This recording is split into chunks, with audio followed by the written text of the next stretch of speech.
आज सवेरे में आपका एक बार फिर स्वागत है और हमारे साथ हैं सरोद की दुनिया का एक जाना पहचाना नाम, बल्कि दो जाने पहचाने नाम, अमान और अयान, जो दो जिस्म तो है लेकिन एक रूह है। अम्मी का ताल्लुक़ भी, आपकी माँ का ताल्लुक़ भी सुरताल की दुनिया से रहा। जी। जब दो संगीत से इतने महान लोग जुड़ते हैं और उसके बाद अमान और अयान आते हैं, तो कितना बड़ा सपोर्ट माँ का रहा? मेरी मदर जो है वो एक भरतनाट्यम डांसर रह चुकी हैं। उन्होंने 15 साल सीखा कला क्षेत्र में, चेन्नई में जो जगह है श्री रुक्मिणी अरुणडेल जी के नीचे, जो बहुत एमिनेंट एक डांसर थी, टीचर थी, जिन्होंने करोड़ों स्टूडेंट्स को आज सिखाया है और पूरे ग्लोब में है सब। तो माँ एक्चुअली प्रोफेशनली काफ़ी सक्सेसफुल थी, but I think after she got married, और कभी हमारे पिताजी ने उनको ये नहीं बोला कि छोड़ना चाहिए या ये कीजिए वो। आज भी वो कहते रहते हैं यू शुड कीप टीचिंग, जो my mother doesn't do. But माँ ने, I think she give up her career for the family, और and very happily she is done it.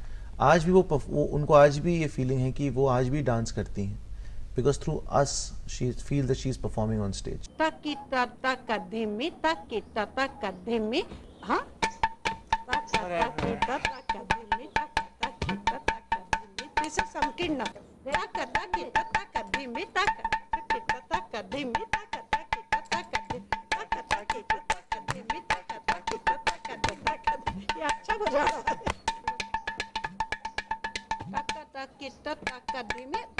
मैं कहूँगा अगर हमारी माँ का योगदान बहुत, बल्कि हमारे पिताजी से ज़्यादा रहा है, बिकॉज वो काफ़ी बिजी रहते थे। वो हमको सिखाकर चले जाते थे। माँ यूज्ड टू मेक श्योर कि हम दोनों भाई रियाज कर रहे हैं। She used to make sure कि हम लोग डिसिप्लिन।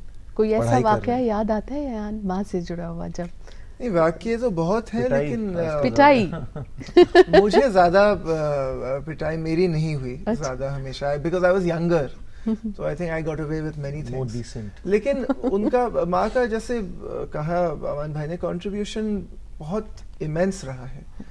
अब्बा के जीवन में तो रहा ही है और हमारे भी जीवन में, क्योंकि देखिए किसी भी क्रिएटिव फील्ड में जाना ये एक आसान बात नहीं है। हम लोग एक ऐसे स्कूल में जाते थे कि बहुत ही एक कोऑपरेट माहौल था स्कूल में।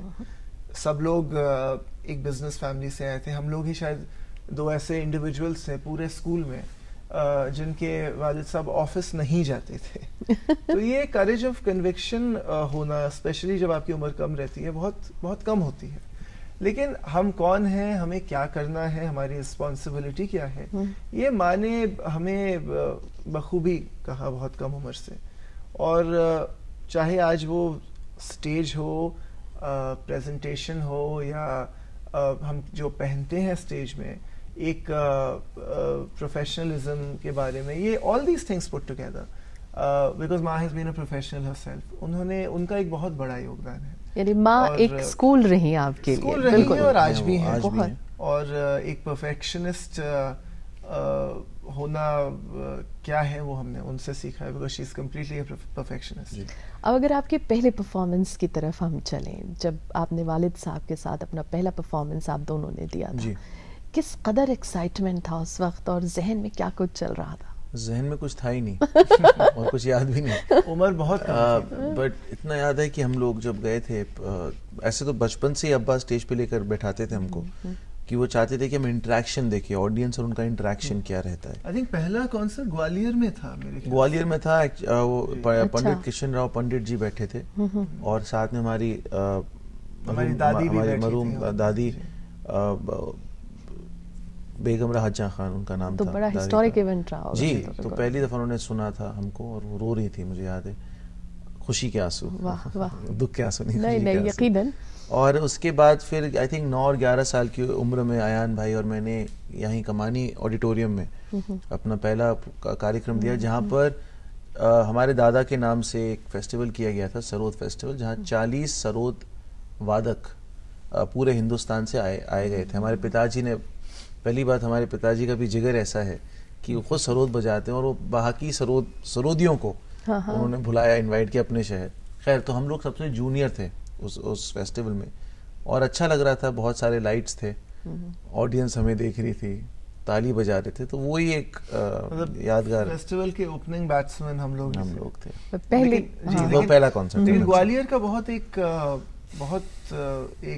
एक अनमोल स्थान है हम सबके जीवन में। उस वजह से शायद अब्बा ये चाहते थे कि शुरुआत ग्वालियर से ही हो। जी। हालांकि it's not a metropolitan city और एनीथिंग लाइक दैट, लेकिन जैसे विदेश में वियना, ऑस्ट्रिया, जर्मनी, ये जगह जो है सब तीर्थ स्थान है कलाकारों के लिए, वैसे ही ग्वालियर किसी भी क्लासिकल म्यूजिशियन के लिए, लेकिन एक म्यूजिशियन और इवन फॉर अ म्यूजिशियन एक पिलग्रिमेज की जगह है, वो एक तीर्थ स्थान है, क्योंकि मियां तानसेन वहाँ से हैं और उन्हीं का सेनिया घराना जो है, हम सब आज जो कुछ भी है उन्हीं का आशीर्वाद है। तो ग्वालियर की बहुत एक खास जगह है हमारे जीवन। इसलिए आपका पहला परफॉर्मेंस वहाँ आपको बेपनाह याद आता होगा। अगर हम सोलो परफॉर्मेंस पे अब बात करें, हाँ जी। अमान से जाने पहले कि अमान पहला सोलो परफॉर्मेंस कैसा था, क्या एक्सपीरियंस रहा उस वक्त?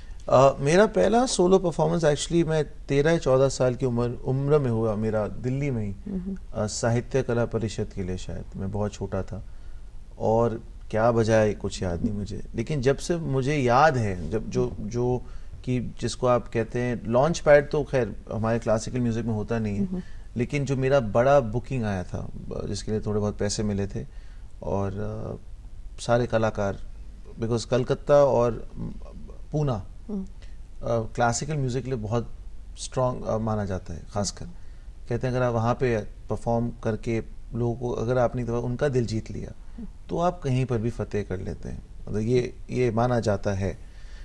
तो कलकत्ता में मेरा था, आई थिंक 94 में या 95-94 में एक होता है गोरिया फेस्टिवल होता था कलकत्ता के थोड़े बाहर, तो वहाँ पे मैंने किया था। मेरे साथ तबले पे मुझे आज भी याद है उस्ताद साबिर खान थे, और मालिक ने इज्जत रख ली, तो ठीक ठाक हो गया।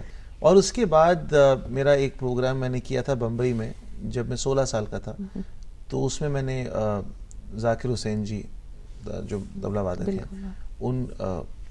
उन्होंने संगत किया था उस कॉन्सर्ट में, तो अच्छा रहा था। अयान का एक्सपीरियंस मेरा पहला, जैसे मैंने कहा कि कॉन्सर्ट्स तो काफी कम उम्र में शुरू कर लिए थे हमने, जैसे ग्वालियर में हुआ, फिर सरोद फेस्टिवल में मैं भी बजाया, आई थिंक वही 8 साल की उम्र थी। लेकिन फाइनली एक जो कहते हैं एक अराइविंग, एक जहां आपको, हाँ, बिल्कुल मैच्योरिटी, मतलब जब उम्र थोड़ी अकल जब आई, होश और हवास में, होश और हवास में जो कॉन्सर्ट हुआ वो विष्णु दिगंबर जयंती दिल्ली में होता है, बहुत सालों से होता है। मैं उसमें पहली बार सोलो बजाया, और मेरे हिसाब से जैसा होना चाहिए था मेरे हिसाब से नहीं हुआ, लेकिन लोग खुश थे, लोगों ने प्यार से सुने, लोगों ने आशीर्वाद दिया, और उसके बाद ग्रेजुअली फिर गाड़ी चली कलकत्ते में, मुंबई में। फिर 93-94 में अब्बा साहब ने, अमान भाई मेरे साथ करीब 7-8 शहरों में कॉन्सर्ट हुआ पूरे तो इंडिया वो में। एक टाइम था जब पिताजी ने एक्चुअली हमको लेकर चले, हमारे अपने साथ बैठाया स्टेज में।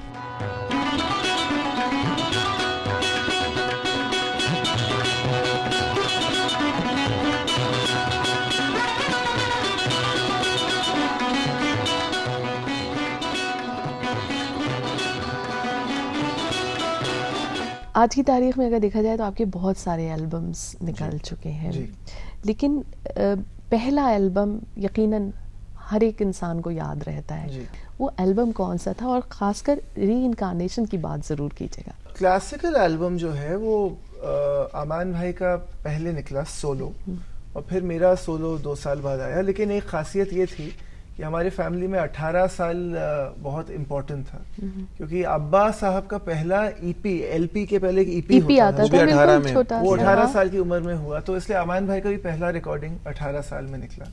मतलब मुझे भी ऐसी 18 में मुझे भी ऐसी जिद थी 18 साल की कि मैंने अपने 19वें बर्थडे से एक दिन पहले रिकॉर्ड किया। क्या बात है, मतलब 18 का ब्रेक नहीं करना था। मैं यहाँ पे कहना 12 बजे से पहले रिकॉर्डिंग हो गई खत्म। यहाँ पे एक सज्जन है जो इंग्लैंड में रहते हैं, वो एक कंपनी नवरस रिकॉर्ड्स चलाते हैं, नाम है विभाकर बख्शी। तो उस आदमी ने हमारे लिए इनिशियली, क्योंकि देखिए अगर आप उस्ताद अमजद अली खान साहब के बेटे हों तब भी आपको अब एक स्ट्रगल खुद करना पड़ता है। ऐसे नहीं कि आप जिस दिन सरोद आपने हाथ में ले लिया तो हज़ारों लोग लाइन लगाकर खड़े हैं कि आपकी रिकॉर्डिंग रिलीज़ करेंगे। तो विभाकर जी ने अयान भाई और मेरी रिकॉर्डिंग बगैर सुने कहा कि नहीं बस आप दोनों को मैं इंकरेज करूंगा। तो ये जो लोग आपको इंकरेज करते हैं इनिशियली ज़िंदगी में, तो someway you get so indebted to them कि आप फिर ज़िंदगी भर अगर वो कम पैसे भी दें आपको बचाने के कभी भी, आप कहते हो ठीक है, because that is the gratitude you have for those people. उनका डिस्ट्रीब्यूशन इंडिया में अभी सोनी करते हैं। और फिर रीइंकार्नेशन जो एल्बम वो 2005 में आया। तो जब बहुत क्लासिकल एल्बम्स आ चुके थे, जब क्लासिकल वर्ल्ड में हमें लोग बहुत प्यार से एक्सेप्ट कर चुके थे, तब हमें लगा कि अब वक्त सही है कि हम एक्सपेरिमेंटल काम करें, इलेक्ट्रॉनिका दुनिया में कुछ काम करें। आपसे बातचीत का सिलसिला हम जारी रखेंगे, लेकिन ले लेते हैं हम एक और छोटा सा ब्रेक। हाजिर होते हैं बस थोड़ी ही देर।